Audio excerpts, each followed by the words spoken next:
Halo pemirsa, apa kabar? Senang sekali saya Raden Madlias dapat kembali menemani Anda dalam sebuah program talkshow yang syarat informasi inspiratif untuk Anda dan juga keluarga. Inilah Bincang Sehati.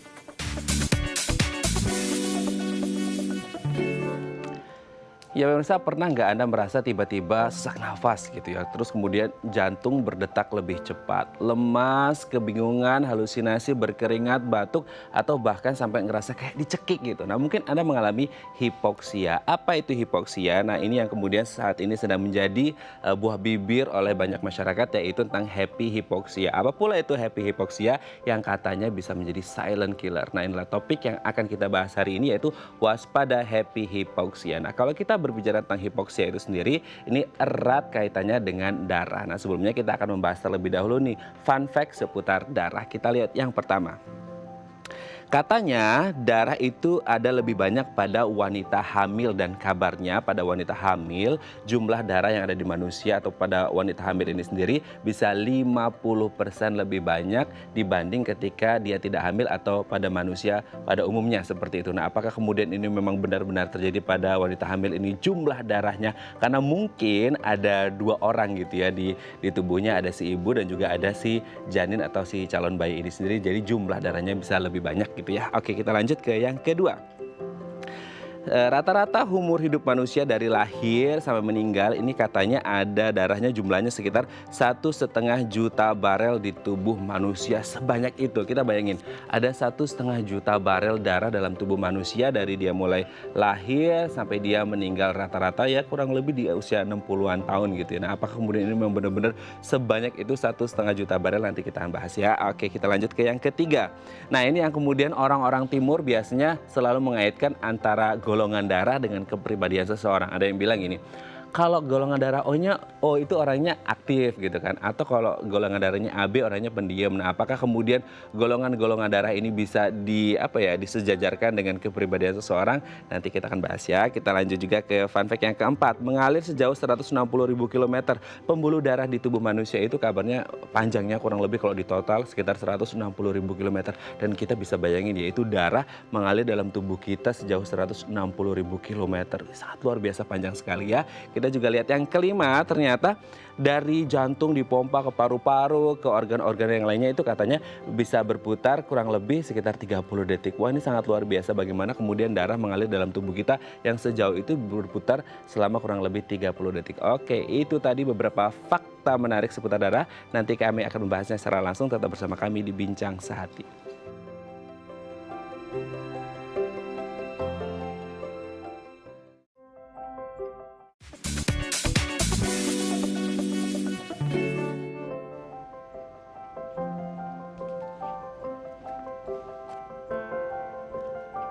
Baik, Anda masih bersama kami di Bincang Sehati dan kita masih membahas topik kita hari ini, waspada happy hipoksia. Bagi Anda yang memiliki pertanyaan, Anda bisa menghubungi kami di nomor 0212903244 atau DM Instagram kami di @bincangsehati.tv.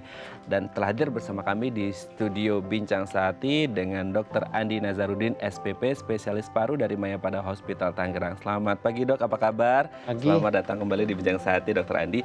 Dok, hari ini kita akan membahas tentang waspada happy hipoksia. Tapi sebelum kita membahas tentang happy hipoksia atau hipoksia itu sendiri, kan ini erat kaitannya dengan darah gitu ya Dok ya. Seperti itu. Nah kita akan membahas terlebih dahulu ini tentang fakta menarik atau fungsi dari darah di dalam tubuh kita seperti itu ya Dok ya. Tadi di segmen sebelumnya kan saya sudah membahas beberapa fakta menarik tentang darah gitu yang ternyata manfaatnya sangat luar biasa. Saya bacakan satu-satu. Yang pertama adalah wanita hamil ini memiliki darah lebih banyak gitu kan. Kedua ada 1,5 juta barel darah di tubuh manusia dari lahir sampai kemudian meninggal. Dan darah juga sebagai simbol kepribadian. Apakah ini kemudian terjadi di negara-negara timur aja atau seluruh negara gitu. Kemudian darah mengalir sejauh 160.000 km dan bisa beredar kurang dari 30 detik. Dengan fungsi yang sangat luar biasa, boleh dijelaskan nggak sih Dok sebenarnya darah itu apa dan fungsinya untuk tubuh seperti apa? Ya, apa yang disebutkan tadi itu benar semuanya ya. Jadi fungsi darah itu sangat vital. Karena darah itu fungsinya mengalirkan zat-zat seperti zat nutrien, zat nutrisi buat tubuh, oksigen, antibodi, hormon-hormon dan lain-lain yang akan diantarkan ke tubuh. Nah, kita ketahui bahwa fungsi utama dari darah adalah mengantarkan oksigen. Oksigen yang kita hirup dari paru-paru itu akan dialirkan akan diserap oleh darah, darah itu akan diserap, oksigen itu akan diserap oleh darah itu akan dialirkan ke seluruh tubuh, ke bagian tubuh. Karena sel dan metabolisme tubuh itu di jaringan atau di jaringan sel itu membutuhkan oksigen. Setiap kehidupan pasti membutuhkan oksigen. Nah, akhir dari metabolisme di sel itu akan menghasilkan yang namanya karbon dioksida. Nah, karbon dioksida itu akan dibalikkan aliran ke darah ke dalam paru-paru. Dari paru-paru baru dihembuskan keluar atau namanya ekspirasi. Jadi keluar oksigennya. Jadi kita menghirup itu inhalasi, oksigen yang kita hirup. Hasil metabolismenya karbon dioksida dibuang melalui ekspirasi, namanya zatnya itu namanya karbon dioksida. Karbon dioksida. Ya. Oke.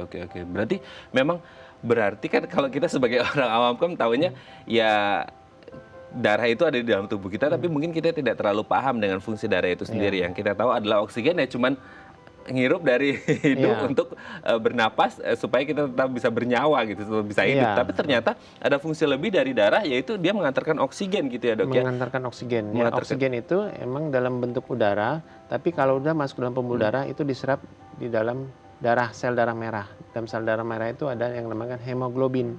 Hemoglobin itu yang mengikat oksigen. Jadi oksigen dan hemoglobin itu berikatan, terus dia langsung membawa melalui aliran darah. Aliran darah ke dalam semua organ tubuh, termasuk organ vital, jantung, otak, paru-paru itu sendiri, ginjal, dan lain-lain. Karena setiap metabolisme tubuh itu memerlukan oksigen. Oksigen adalah komponen utama dalam metabolisme. Nah, hasil dari metabolisme sel itu atau jaringan organ tersebut akan menghasilkan karbon dioksida. Nah, karbon dioksida ini adalah racun yang harus dibuang. Oleh karena itu darah juga diangkut, hasil karbon dioksida itu hasil metabolisme diangkut oleh darah ke dalam paru-paru untuk dibuang melalui udara. Namanya ekspirasi. Ekspirasi ya. Nah, di dalam darah itu ada 3 komponen. Ada 3. Ya. Ada pembuluh darah itu sendiri, ada darahnya itu sendiri, ada aliran darah. Nah, ya, jadi ada komponen-komponen itu mempunyai fungsi masing-masing. Pembuluh darah itu fungsinya untuk menyerap.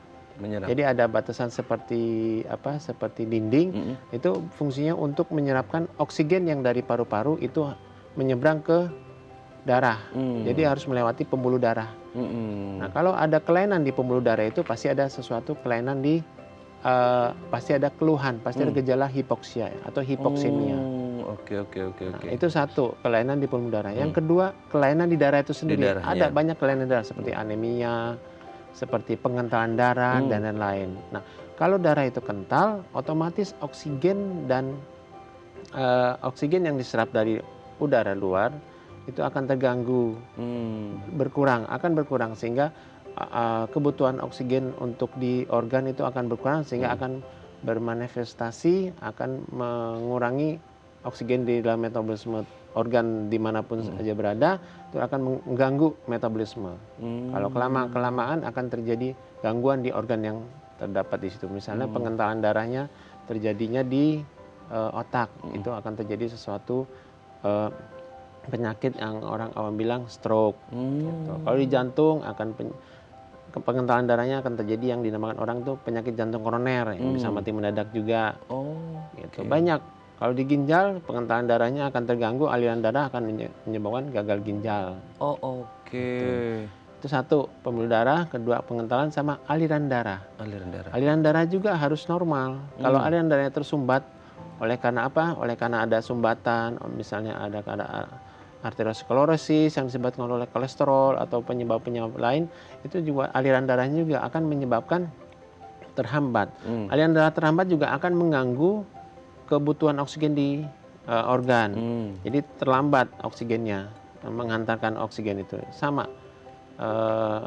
manifestasinya juga akan menyebabkan kekurangan oksigen di dalam jaringan tubuh atau sel tersebut. Lama-kelamaan akan mengakibatkan yang akhirnya akan berakibat kalau lama-kelamaan akan bisa fatal juga, bisa menyebabkan resiko kematian. Wah, sangat luar biasa ya. Berarti fungsinya darah sangat luar biasa Iya, gitu ya dok ya. Bagaimana kemudian tadi saya juga baru paham juga ketika ada pengentalan darah gitu tadi ya di otak kan bisa jadi stroke, kemudian iya, di jantung jadi jantung koroner, di iya, ginjal bisa gagal ginjal kan seperti itu. iya. Sebenarnya faktor apa sih dok yang menjadi faktor risiko atau pemicu ketika terjadi pengentalan darah itu sendiri? Pengentalan darah itu terjadi karena ada gangguan-gangguan sistemik, gangguan-gangguan darah itu sendiri ya. Ya, misalnya ada penyakit-penyakit tertentu, misalnya ada penyakit kalau kita diinfeksi di paru itu ada yang namanya infeksi pneumonia. Hmm. Pneumonia itu akan menyebabkan sepsis, sepsis.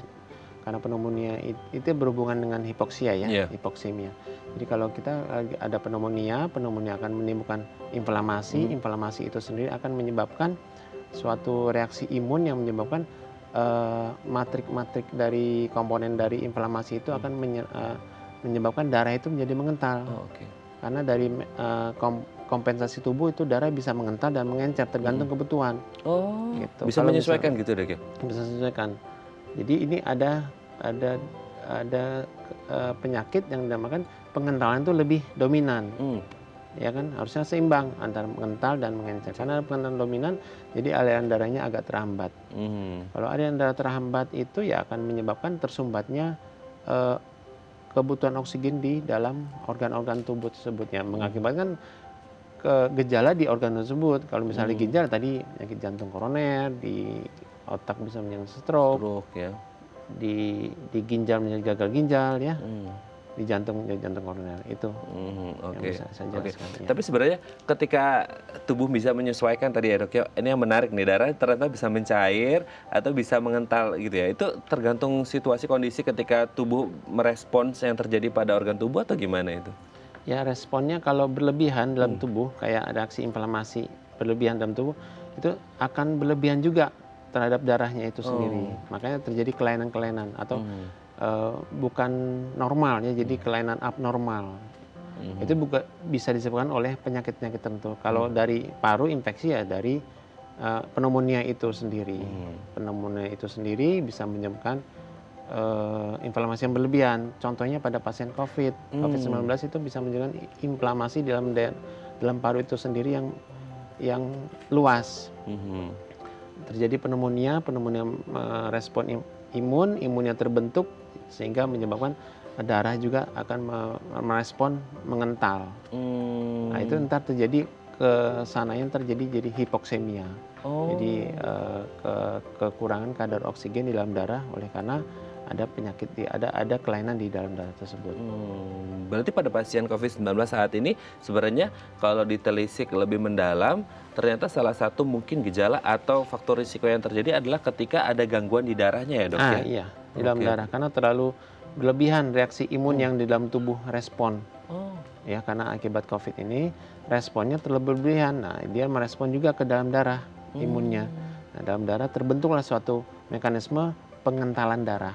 Ini salah satu juga penyebab dari hipoksianya yang disebut hyperhipoksianya dari COVID itu sendiri. Karena oksigen itu terserap penyerapannya berkurang karena kental. Yang bagus tuh yang normal, yang nggak kental tapi nggak encer juga, normal. Jadi oksigen bisa terserap oleh Hb, hemoglobin di dalam sel darah merah, dan sel darah merah diantarkan di aliran ke seluruh organ tubuh. Terserap semua sesuai dengan metabolisme itu secara normal. Tapi kalau misalnya darahnya kental, aliran yang terhambat, pembuluh darahnya sudah rusak atau pembuluhnya tebal, berarti kan oksigen itu terganggu penyerapannya ke organ tubuh. Itu tiga komponen itu akan menyebabkan hipoksia organ tubuh. Lama kelamaan kalau ini tidak kita antisipasi itu akan menyebabkan risiko penyakit pada organ tubuh tersebut. Ya, salah satunya yang terakhir fatal itu ya risiko kematian. Risiko kematian. Karena kan bisa mengenal istilah ya, kematian meledak, ya kematian meledak di jantung atau stroke yang tiba-tiba lumpuh, Betul. atau gagal ginjal. Sangat mengerikan sekali ya dok Iya. ya, bagaimana kemudian darah itu berfungsi sangat penting sekali, apalagi kalau kita kaitkan dengan tema kita hari ini tentang happy hypoxia yang tadi Iya. pengaruh juga karena paru-paru juga salah satu organ yang membutuhkan oksigen juga ya Iya, dok ya tadi, heeh. kemudian ketika terjadi masalah sama darah juga fatal juga akibatnya. Oke dok, nanti di Iya. segmen selanjutnya kita akan mulai berfokus pada apa itu happy hypoxia yang saat ini menjadi buah bibir perbincangan banyak orang dan katanya Iya. ini bisa menjadi silent killer gitu ya dok ya. Iya. Baik pemirsa, bagi Anda yang memiliki pertanyaan, Anda bisa menghubungi kami di nomor 0212903244 atau DM Instagram kami di @bincangsehat hidayah TV. Kami akan segera kembali.